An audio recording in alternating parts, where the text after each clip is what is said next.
Okay, so there's a new law coming out of Turkey that could totally shake up how you buy and play your digital games. If you're a gamer there, or even if you're just curious about how governments are starting to regulate the industry, you're definitely going to want to pay attention.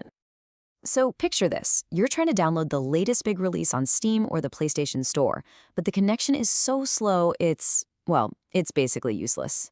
This isn't just a bad Wi-Fi day. It could be the new reality for gamers in Turkey, all thanks to a new government regulation. So, what's actually going on here? Well, the Turkish government is rolling out a brand new set of rules, and they're aimed squarely at digital game distributors. If this sounds familiar, it's because it's a lot like what they've already done with social media platforms. When you really break it down, this new draft regulation has two major demands for foreign gaming companies. First up, they have to appoint a local representative, a real person on the ground in Turkey. And second, no game can be sold unless it's got an official age rating. Now, the law introduces a couple of new legal terms, and it's really important to get these right to understand who's on the hook for what. We need to figure out the difference between a provider and a distributor. All right, so first on the list is the oyun sağlayıcı, which basically means the game provider. Think of these as the creators, developers, and publishers.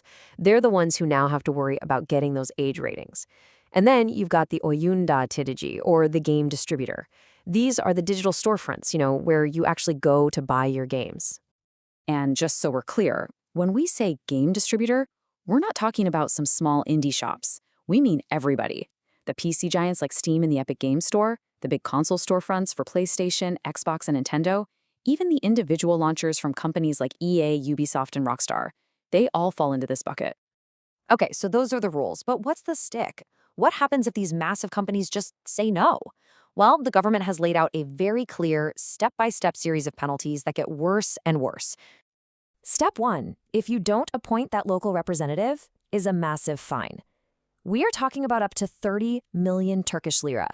That's not pocket change. It's a serious financial hit, designed to make them sit up and pay attention immediately. Now, if a company just decides to ignore that fine, things get technical.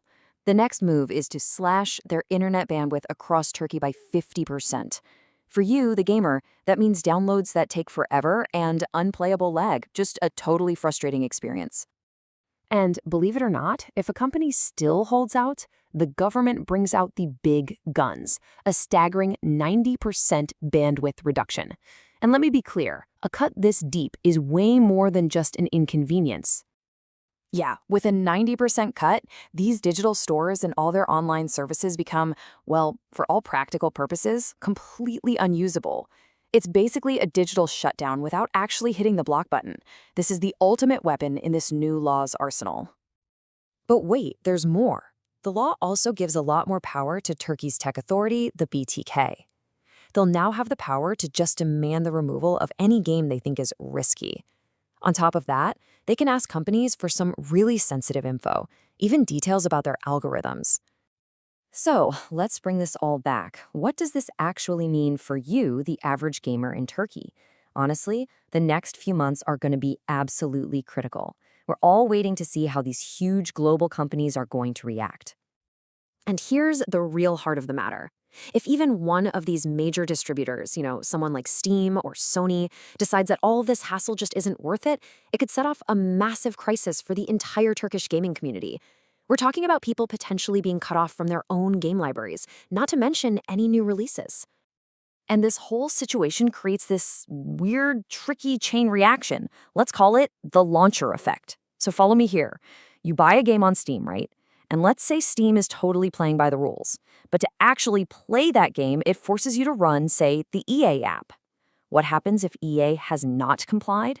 Well, all of a sudden, the game you legally bought is completely unplayable because the launcher it depends on is getting throttled into oblivion. So this is really the moment of truth for gaming in Turkey. Are these global giants going to comply, creating a more regulated but maybe more stable market? Or will some of them just decide to pull out, potentially leaving millions of gamers high and dry, unable to access the stores and the games they love?